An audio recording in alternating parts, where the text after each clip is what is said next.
I'm George Little of Booz Allen Hamilton, and I'd like to welcome you to California Courts Define a New Way Forward for Teachers, which is part of the in-depth series of discussions here at the Aspen Ideas Festival. Booz Allen is proud to be a founding sponsor of the Aspen Ideas Festival, first held 10 years ago. We're celebrating a special milestone of our own. This is the firm's 100-year anniversary. So I'd like to salute the power of 10, the 10th anniversary of the Aspen Ideas Festival, and our own 100th. When it comes to education, Booz Allen is proud of our long track record of creating innovative K-12 experiences for America's children, of enabling our employees to serve as mentors and role models to youth, and of filling basic needs to help students show up at school ready to learn and to help teachers teach. Like other companies and organizations, Booz Allen knows that human capital, our people, matter more than anything else in building success. Decades of research affirms that nowhere is that more true than in classrooms. No in-school factor matters more to student success than the quality of their teachers, which is the question at the heart of the court case we'll discuss today. As America becomes a majority-minority nation with a growing population of low-income children, the issues at stake in this case become even more crucial to consider. This presents an opportunity to focus on what's best for students, improve our schools, and set our teachers, our children, and our nation up for success. As the father of 2 young boys enrolled in the Washington, D.C. public school system, I'm personally looking forward to this important conversation. Now I'm delighted to introduce our moderator, the internationally respected journalist and commentator, Ray Suarez, who will take it from here. Ray? Thank you. Thank you. I want to begin because this is probably a mixed group of people from all over the country, not just Californians, with a story that sort of sets the table, just so you know what's at stake and what brings us to this stage together.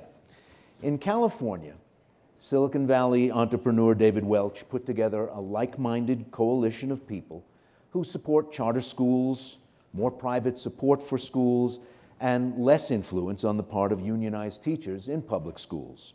And that group, Students Matter, helped form yet another group of 9 California public school students to sue the state. They took a legally novel approach, saying that the number of failing schools in California, the large numbers of students failing to thrive and perform well in state tests in California, were not the result of poverty or low social capital or differently funded or equipped schools, or some of the other aspects of education often debated about in the ongoing fights over the future of public schooling.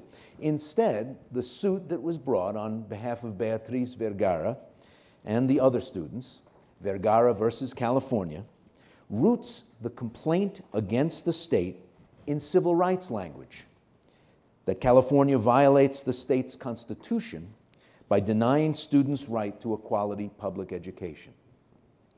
But here's the interesting thing. Vergara roots that failure in the handful of laws protecting teachers, saying that teacher tenure, last hired, first fired, due process before dismissal, and other long-standing weapons in the collective bargaining armory for public employees is in fact at the heart of why some kids in California get a bad education. That if these union protections were removed, these disparately affected kids, mostly poor, mostly minority kids in low-performing schools, would get better educations. The state judge in the case, the Honorable Ralph Troy, found for Students Matter, agreeing with the plaintiffs that there's a large population of ineffective teachers in California, and that it is tenure and the difficulty of dismissing teachers that is hurting California students. Teachers in California public schools get tenure, a status that makes them harder to remove from the classroom after a fairly short period of time, 2 years. This was a part of the argument presented in the case. The judge issued his stay in the ruling at the same time as he issued his 16-page ruling on the assumption that it would go to appeal. So right now, we are in that lull between the original adjudication of Vergara and the appeal, or the eventual dismantling of the teacher tenure and seniority system for California public school teachers. With me to discuss the case, why it was argued, what it means, not only in California, but in the rest of the country, John Deasy, Superintendent of the Los Angeles Unified School District, one of the largest school districts in the country with 600,000 students, and Randi Weingarten, President of the American Federation of Teachers. Welcome to you both. Thank you. President, why teacher tenure? What is it that, that a third or fourth grade teacher needs in the way of protection after such a short time before children in a classroom? So do you mind if I actually recraft the question? A little bit? Just a little bit. She's a teacher, she can't help it. Let me just say this. Number one, no one, particularly teachers, no one wants bad teachers in classrooms. And I think that that's something that all of us could agree on. And that's something that we at the AFT have championed for a long time. Number two, what I didn't like about this case was not that we had to go up to Sacramento or wherever you go in California to change laws. That laws should get changed if there are excesses, and there frankly should not be a situation, John and I spent some time talking about this, where it takes 10 years or a year to fire somebody, particularly somebody who's committed misconduct. So the real issue becomes, why do you actually have protections like this for teachers? And what good teachers would tell you is that they need it in order to take risks in classrooms. They need it in order to exercise their professional judgment. They need it in order to stand up and to stand for kids, and they need it in order to make sure that we don't go back to the cronyistic system where it was based upon who you knew, not what you knew. And when you actually then look at these laws per se, what you see is that what the judge did, I think, is that he answered the right question with the wrong solution. Meaning, how do we help all kids, particularly at-risk kids, get a decent education? Well, we actually have to do what Finland does. We have to attract, we have to retain, we have to support, we have to make this a great profession. We have to have many more people who want to come into the profession than we have right now. We can't fire our way to doing it. At the same time, if there are excesses in terms of these kind of laws, we have to change them, like frankly we've done in New York and in many other places. But the second thing I really hated about this case is that for the first time in a really long time, it is now pitting teachers versus kids. Even in terms of the way, Ray, you raised the case, even in terms of the way this forum is set up, it's pitting a superintendent versus a teachers union president who frankly have spent my entire adult career helping children, particularly at-risk children. Well, it's in the nature of court cases that they create adversaries. So yes, I apologize for putting it that way, but they sued the state. And right, but the judge, but there's a lot of legal opinions in California, including one of the most preeminent legal scholars of constitutional law at UCLA, who think that this case is going to be appealed and won on appeal. That doesn't mean that tenure law shouldn't change in California. But what's happening is that you see this kind of polarization again in a time when we actually have to make sure that kids get the resources and the needs that they need, particularly given in LA, you have 80% of your kids are poor. It's interesting that tenure, in the first place, is rooted in the good government era, the progressive era, right, when, as you mentioned, they were trying to take hiring and retention out of cronyism and who you knew and so on. You say teachers need protection, and if that's actually happening, they do need protection. Were there teachers, are there teachers that people are trying to fire for reasons other than ineffectiveness in the classroom today, so that would make that protection necessary? So I just got an email today from a teacher in Indiana where there is no tenure left, where she says that she has just gotten removed so that the administrator can hire his friend. Just today. I got a tweet from a student a couple of days ago saying that her mom really needed tenure, or really needed, I hate the word tenure, really needed due process, meaning to have a rationale before somebody gets fired. And this tweet said, my mom reported child abuse of someone, an adult in the school or an adult at home, and she's been retaliated since, including getting her tires slashed. And thank God she has due process because that's protecting her job. And the last example I'll give you is, I'll actually give you an example from myself, which I rarely talk about. I taught high school at Clara Barton High School in Brooklyn, New York. My hometown. I taught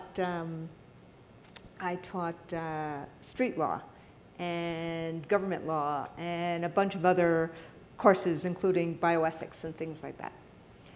And I was so excited one day, I asked my AP, the guy who evaluates me, to come into my class, because I was doing a moot court trial. And my kids, who were not, who were the kind of lower kids in the school, my kids were fighting with each other as if they were in housing court in New York City. Now, I happened to be a litigator before I was a teacher. I loved it. My assistant principal gave me an unsatisfactory rating for that lesson. Now, I happen to also be the counsel for the UFT, Teachers Union. So I marched into my principal's office and I said, what's going on here? And we had a meeting in front of the principal. Now, I had a lot more power than any other teacher in that school because of who I was. And I started going through, he started saying, well, the class was out of control. I said, really? Those kids were not out of control. Yeah, they were yelling at each other, but that's what happens in housing court. That's what people do. And I said, and I could have gavelled it down, and I could have actually put the class right back into order. The reason I tell this story, now, of course, my principal undid the U rating. I was a probationary teacher at that time. I would not be sitting here today if I got that U rating. Now, the reason I tell this story is because I hear these kind of stories all the time from teachers. And even I decided not to do that kind of moot court again. So the question really becomes, how do you balance this? Not whether or not you need these kind of due process protections, or before you get penalized or something like that, having some kind of due process. The question is, how do you balance it? Superintendent, did you support Beatriz Vergara and her co-petitioners? I testified for 5 days on the stand. I agree with the outcome of the case. I think that the laws have contributed to egregious harm to students and to adults in the state of California. This is a California trial, and the laws of California are the ones that are being discussed. And we have tons of anecdotes and lots of evidence in the trial.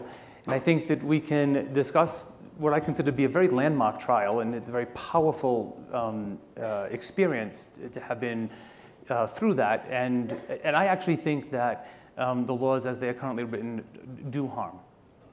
I think the solution, I think the conversation is not about whether we should continue in the courts. It's about whether can very smart, which there are many people of, sitting on the stage are some, reasonable, thoughtful people actually find a way to change the laws and policies versus continuing to go through the court system.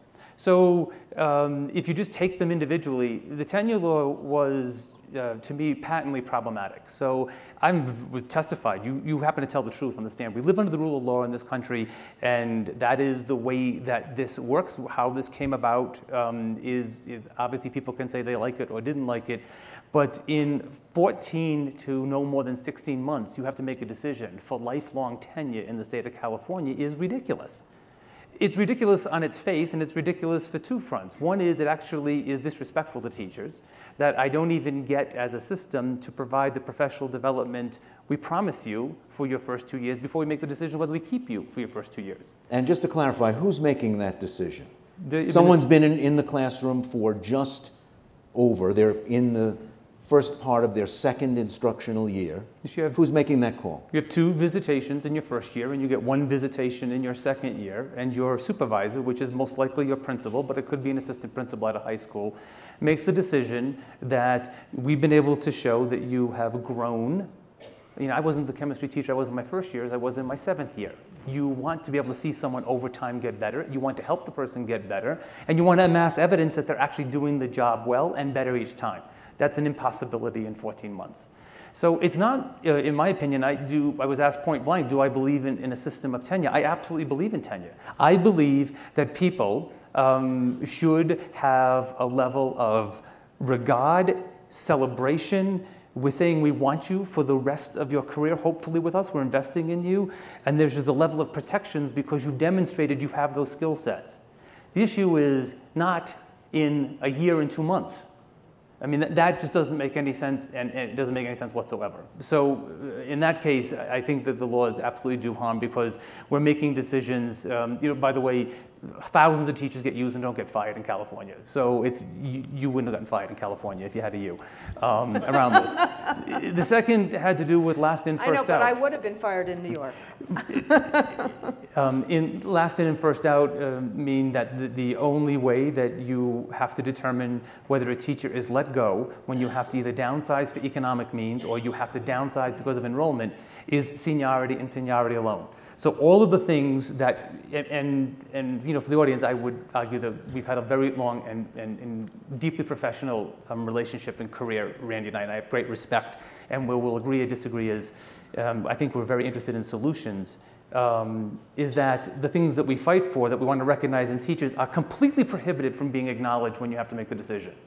I mean, we are forced to the single most objective thing, allegedly, which is a teacher's hiring date. Well, then why don't we use teacher height? Very objective. You can see it. It's clear. I felt it's as ludicrous as that. You want to recognize contributions to the teacher, their evaluation, which are evaluations, for example, that you put into place in New York, meaningful, rigorous evaluations. We don't get to use those whatsoever.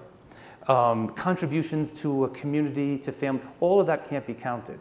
So the things that we actually celebrate in teachers, we're prohibited from taking into consideration, and so therefore you absolutely lose great talent. No system in the world would design itself to willingly get rid of great talent. It doesn't work that way. And the hiring laws, I think, speak for themselves. I mean, it takes, I think there's a lot of agreement that it is completely broken. When it takes 10 years to fire an individual who's absolutely convicted of molestation, 10 years, there's something fundamentally broken. We're not talking, even in California, whether you can teach algebra. We're talking about whether you can harm a child, and I can't get rid of you. If I'm not mistaken, the issues in the case had more to do with effectiveness than with outright misconduct or criminality. The arguments went to whether you could create formulas, and the judge agreed that you could, that would show that certain numbers out of the entire workforce in California were ineffective, and therefore, by definition, holding down the measurable achievement of students. What it was saying was that if you buy that argument, which is great, you know, we'll admit there's a good amount of robust disagreement around that. However, what they were saying is you can show that more effective teachers were let go by a result of these laws. So you are giving students, and in my world, and obviously in our world, the most imperiled students do not get the right to the best teachers. So let me just, I think what will ultimately happen is that those formulas will be thrown out. But that doesn't get to John's point, which I think is a really important point. And I think that, so, you know, there'll be a lot there's going to be a lot of discussion on appeal in this case. I agree with John that there are things that we have to actually solve, which is number one, if somebody is guilty of misconduct, they should not be teaching, period, the end. And it should not take, I mean, what we did in New York, frankly, is we actually said no hearing if you're guilty of misconduct. You don't get a tenure hearing. You're guilty, you're fired. So when you have those kind of extremes, it's, you know, it does actually polarize and create a toxic environment, and it creates that toxic environment for all of us in public education. So that's number one. Number two, I do think that there's an issue about whether 2 years is enough time. And frankly, there have been many states, including Maryland, the state you used to be a superintendent in, that's changed it. The problem with the court decision is that the court actually, and many of the commentators have now said, yes, that is too short, and the California laws should be changed.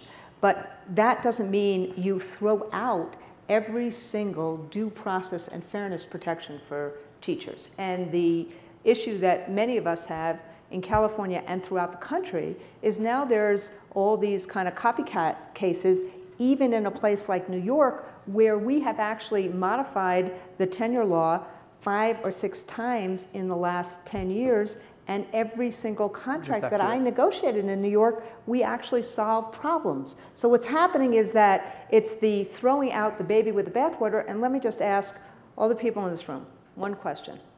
Do you think if you actually got rid of due process for teachers, that would solve all of the education issues for children?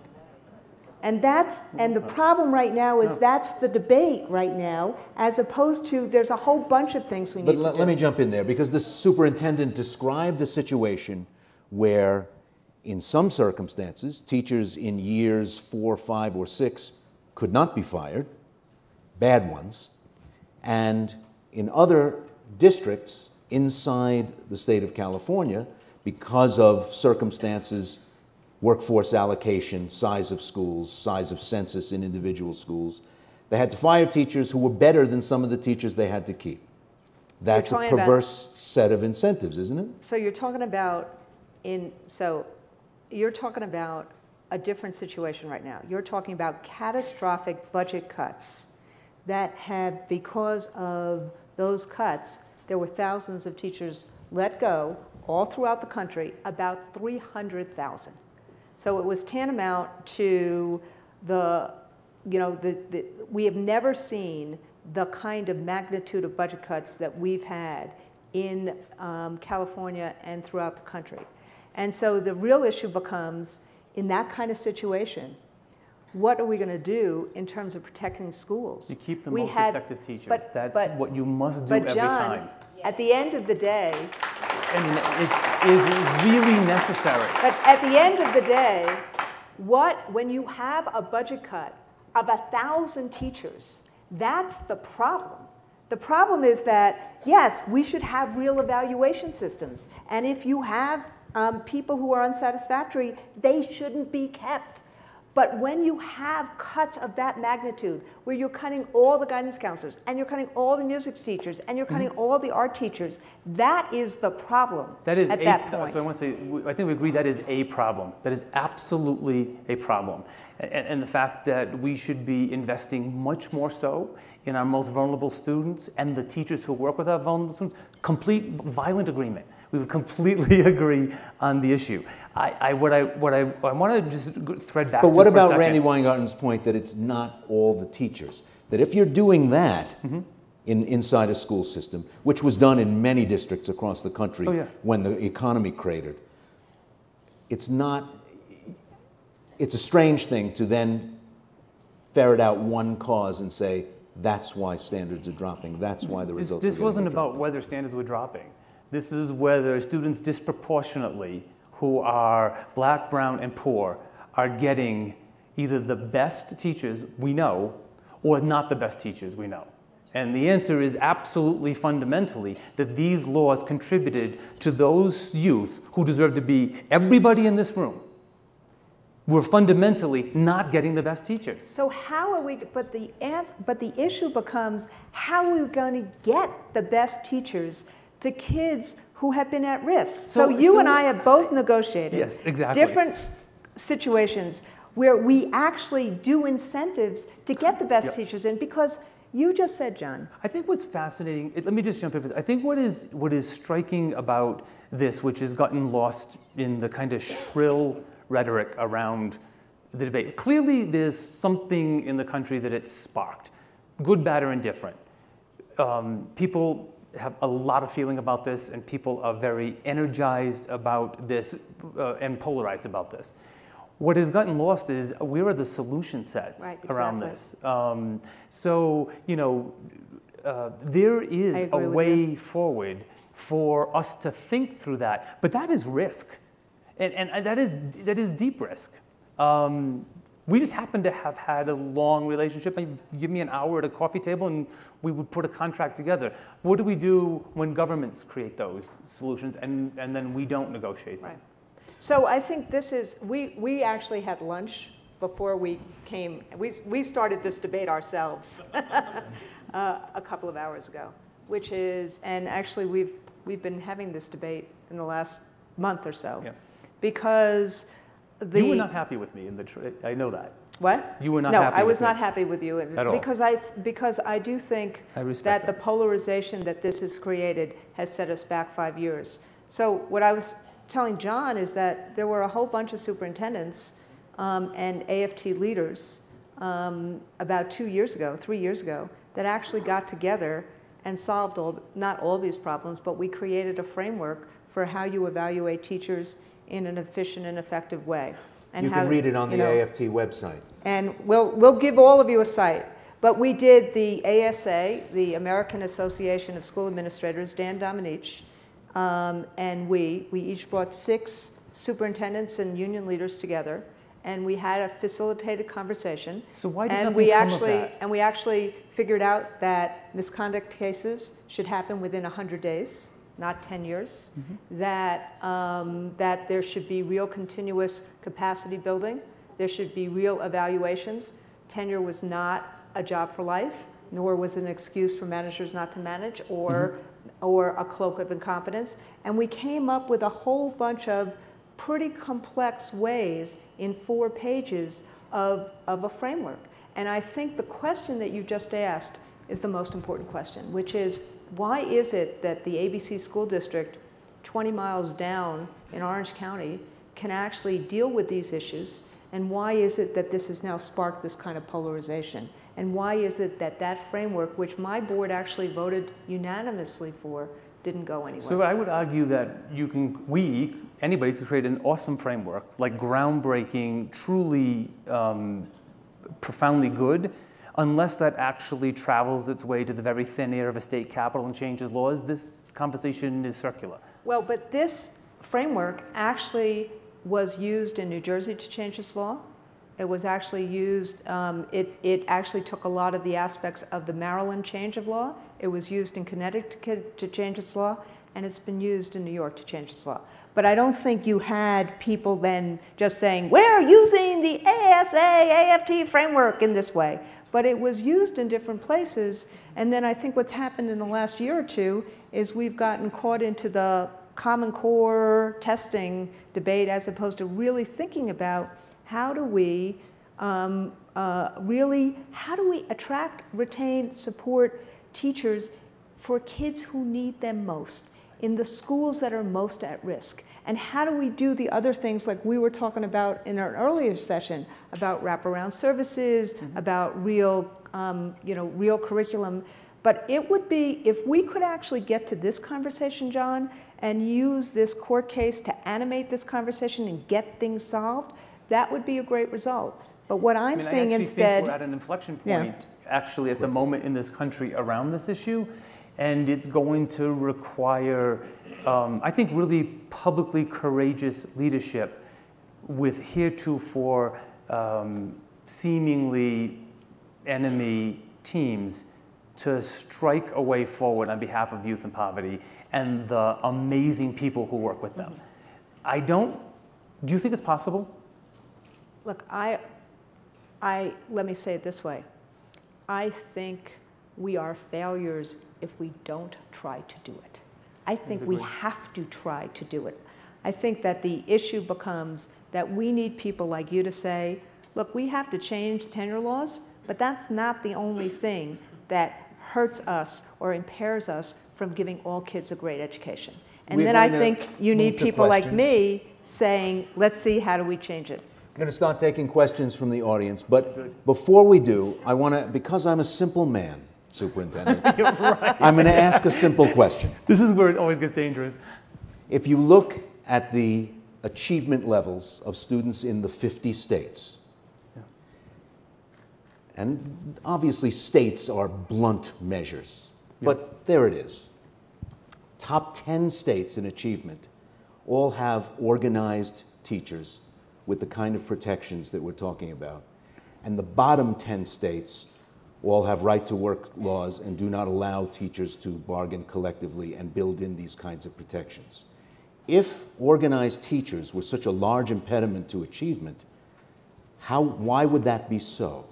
So I think with great respect, that isn't the issue. Organized labor isn't the issue whether it affects achievement or not. It's whether it affects achievement for the most vulnerable students. So if you actually cut the exact same stats and then you take a look at the most vulnerable, and we would use the youth who live in circumstances of poverty, don't speak English as their first language yet, and or are in foster care, you get a different cut on that.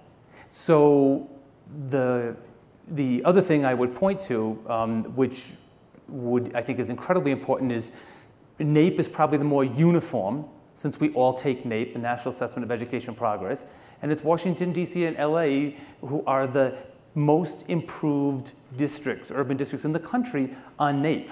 And we are both, I will only work in an organized district. I believe in labor, and we are both heavily labor. I think it's how you put the investments to youth and you remove as quickly as possible impediments for those students. Where are the mics? Yes, sir. Tell us who you are. My name is Mike Pack. I agree with John. I'm really sad that this thing had to go to court. I don't know of any other profession that allows or tolerates tenure. I've run companies all my life, and we try to attract good people and retain good people. But if there's someone that's not going to do the job, they're gone. Okay. I know that if you can drop a couple of passes in football and you're gone, you're not playing the next week. You strike out a few times, you're not going to be playing. And yet you become a teacher to educate our children, and they're doing a horrible job, and the kids know who they are, the teachers know who they are, and they can't be fired, I think is ludicrous. Okay, let me get Randi Weingarten's reaction. So how many people in this room have ever worked with children? And say it again? YouTube. Well, I know, but I've asked the question.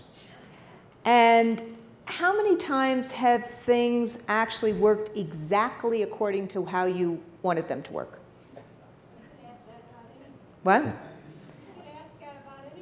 So I would actually say that, frankly, I think that all workers in the United States of America that are non-managerial people should have the right to have a reason before they're fired.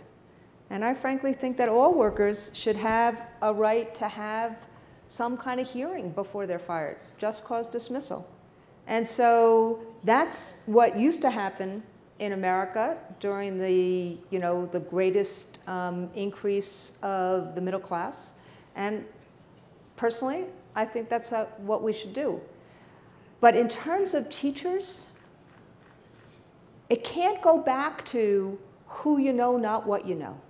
And it can't go back to when districts have lots and lots and lots of budget cuts. Just get rid of the people who make the most amount of money.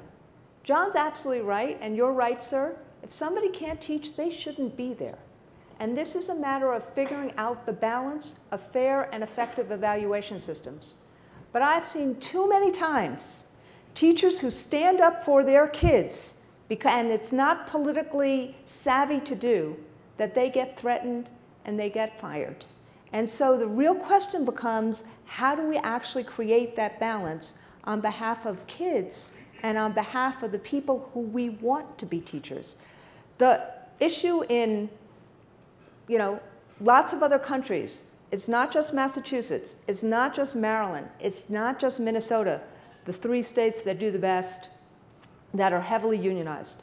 The countries that outcompete us, like Finland, they don't talk about test-based evaluations, and they don't fire their way to success. So somebody can't do the job, shouldn't be there, and tenure should not protect that person. But we need to have due process. Just in fairness, though, I think it is. With all due respect, I think the notion of like test-based evaluation had nothing to do with this. Well, so but I think. Wait. No, I think Ray just said that what Chetty and what Kane said was that you can figure out who the 1% to 5% bottom performers were. I don't think it has anything to do with what you're saying, John, but I think with the case, it basically said there were algorithms that you could use. Yeah, I think you can tell. And the judge bought the argument. Oh, yeah. I think you can tell exactly who is a high-performing teacher and your lowest-performing teacher. Right. And if you can't tell that, you don't belong in the business. Exactly. And you should not have the lowest-performing teacher in your school system, let alone in front of the most vulnerable kids. And you should be hiring as many of the high performers, and nothing should be in your way about keeping those. So this notion that we're focused, I don't think the Common Core in testing, I think that's a red herring inside of the conversation about laws that have been found to disproportionately harm our most vulnerable students. I do want to ask this question because I think the tenure thing, the protection thing, I'm just a person who happens to agree that we should have that system with a reasonable period of time to make that decision. If I as a system can't tell you after 4 years who shouldn't be there, I shouldn't be doing the job. Well, let me ask you quickly before we go to another question. But don't you think there are other laws that protect us? There is myriad of laws that protect these issues. Just a myriad of laws out there. I don't need the protections if I've got a half dozen other laws, federal and state. Well, but frankly... So I don't get it. So frankly, why should teachers don't make a whole lot of money. And yes, kids, they do. Teachers? No, I mean, they don't make enough, but So why would a teacher have to go to a lawyer to sue each and every time? Why not have a due process system? Why not have a fairness system? I agree. So that's what we're talking about. Okay, let's go back to some questions. Yes, sir. Hi, Seth Siegler from New York. Randy, I was moved by you saying a few times that teachers shouldn't be imposed on a standard of who you know and all that. And I'm wondering if you'd talk a little bit about the who you know of the unions, and that is the teachers' unions. In terms of the tenure laws seem to be passed by legislatures in partnership, I would imagine, or in conversation with teachers' unions. And I'll get to my question if I can. Actually, tenure laws... Well, if I can, just want to get thinking of the fullness of it. Would you also comment in giving your answer a little bit on how much the National Educational Association and the AFT jointly and separately give for lobbying activities, political contributions, and donations to outside advocacy groups that also speak to those same state legislators? We've heard that it's in the tens of millions of dollars a year, and I'm wondering if you could comment on that.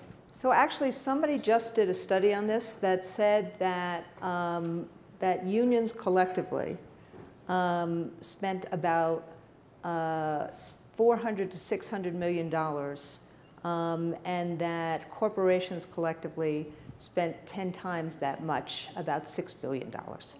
And so I just saw that study a couple of days ago. Steve Singer actually did that. So in California, the California Federation of Teachers is the single largest lobbying budget. California Federation or excuse me, California CTA. Yeah. Teacher Association, I apologize. The single largest, bigger than Farmer and bigger than Big Oil. And that's their own tax return around this. I don't personally care. I mean, you should spend your money any way you want. You should lobby your brains out if you want to. I just think it's not fair then to be upset if someone spends their money, who's from Silicon Valley, to have done exactly the same thing. I don't think you can then slam the person because they chose to spend their money that way, versus if it's your money, spend it as you see fit, and I think you should lobby your brains out over it. So you notice I didn't raise that argument. No, I just wanted to... So but the issue, I think the issue that you're raising is these tenure laws that have been in place since pretty much the end of the 1800s, the early 1900s. Teacher unions weren't really around then. And they were put in place to actually stop cronyism and corruption and to allow people to whistleblow. I think that the issue now is how do you create a balance so that there is fairness, but also make sure that due process is not acted as if it is a job for life. What's the $600 million for? When I saw that number, it is for all election-related activities that happened in 2012. From everything, all lobbying, all election-related activities.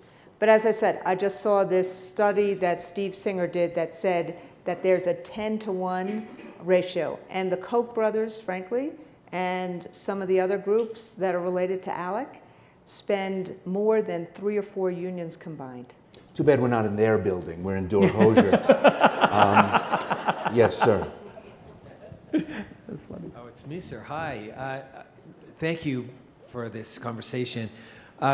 Randy, with all due respect, and I embrace unions, and I understand with John Deasy that there should, I do believe there should be some form of tenure for teachers given the time. And you seem to have agreement, but I don't sense there was support for what happened. It actually took a law case, a lawsuit, in order to bring about now laws that have been an appeal, that a decision that's been stayed. And well, but that's not true in other states. Frankly, the states that we have worked with: Colorado, Maryland, New York, Connecticut, Rhode Island, and New Jersey in the last 3 or 4 years to all change their laws. And it didn't take a court case, but what we believe in is solution-driven unionism, which is you actually try to solve problems. And at the same exact time, in many of these states, like Maryland in particular, there was a whole focus on equity for kids, because the same kids in LA or in California never get the funding that rich kids get. And so in other states, both these things were going on at the same time. So California, I'm not saying that California is not an anomaly. And I'm not, if you notice, I didn't disagree with John about not only the excesses that John talked about, but I will tell you that as a labor leader in New York City, we actually solved these things. Now, in this low, So can I in ask between a the question? ruling, because Ralph Troy stayed That's his right. own ruling, pending appeal, we've got this low, the appeal has not ginned up yet. In this moment, Yeah. are those changes that you're both saying, that you've both sat here and said, are possible and desirable, And that we actually agree on. achievable before this case goes back to court? And would the Steve Welches and the Students Matter and the Eli Broads and all those other people stand down if those changes could be achieved without going back to court? Do you want me to answer first? Well, you know those guys. Okay, so I guess I don't care who stands up or stands down. I guess I care a lot that if we were able to make those changes responsibly and collectively, that would matter tremendously for the only constituency that I care about, which is our youth.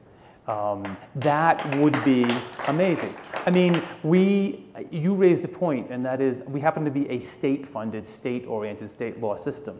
We can't, in California, negotiate tenure at a district level. And it would look differently elsewhere. I would be committed to every bit of energy that I could muster and bring those that we've struggled with in agreement to try to do this. I mean, I couldn't think of a better thing to celebrate Labor Day in America around here would be to work with my partner in creating a labor framework that would be deemed better than we have now. Same question. So look, I mean, I think the issue becomes, can we create a climate like we have in other places to do this? But even in this room, where I'm talking about how we have in other places, there's still a lot of antipathy to thinking that fairness for teachers is not in children's best interest. And so when I say we have to create a climate, I'm all for it.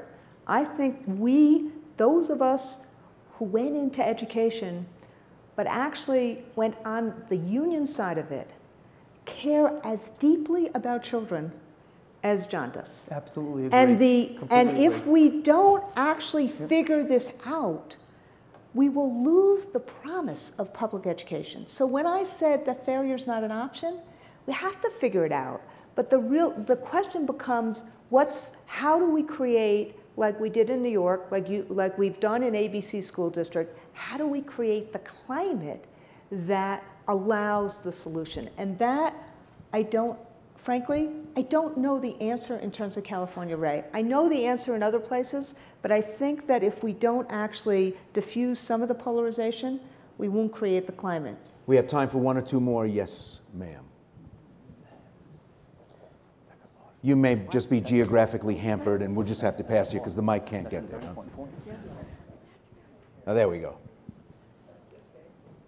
I think that California is a unique situation because it is one of the largest states. It also has probably one of the most powerful teachers' unions in the country. And that's why I believe it took this lawsuit to break the union in a small way to force this issue onto the table. So Randy, while I appreciate you're a national figure supporting unions nationally, I think that John and other districts around the state are really the ones that suffered the most because of the severity, the incredible power of the California Teachers Union. Well, look, I am the other teachers union. So, but and you know what? Actually, folks in the audience might not know that point. Find right. That's really worth talking about for a second. But I would actually argue, Laura, that there are people in this room who would whisper the same thing about me in terms of New York. And so, so what I'm saying is that I believe that teachers are part of the solution, not part of the problem, and that they need to have rights in order to do their jobs that they need to do. But those rights cannot be that if you see an excess, if you see a problem, you got to solve it. And so I think the question that Ray asked in terms of how we create that climate is that there's a little kind of zen here, which is if people like David Welsh or others said, let us actually try to figure out how to create that. Enormous efforts to try to do that. Well, I'm saying, I've talked to a whole bunch of people since the Vergara case came down. And what I'm saying is that it takes a bunch of people to create that climate. And if one wants to create a climate that says that where things are pit against each other, that's what we have right now. And there are I just want to be careful that we strike the same balance of adult rights, which I am 1,000% for, with youth rights. Right. They have to be in the same. No, but youth rights have to be more. Youth rights are more important than adult rights. So that means they have the right to like the best teachers. I know, but so what happens is, how do you do it? The real question becomes, how do we do it? I'm worried that climate change is going to be a long time. Okay, so I'm worried. So is there a way that folks could strike out, even knowing we might not have perfect climate? Well, remember what I just pulled out. Climate. The AASA, AFT framework, which our members or our leaders actually unanimously endorsed. And when you read it, you thought it was a pretty good document. I did 3 years ago. I think. Read it again. Yes. Part of my job is to get you out of here on time so you can do all the wonderful things that are planned for you. So even though there's an hour's left of energy left on the stage here, I'm going to have to call an end to the proceedings. And even though I know anecdote is not data, as a K-12 public school kid who's only sitting up here because of public schools, that's right. I think this is one of the most important conversations we can have in the country. Thank you all for being here. Thank you.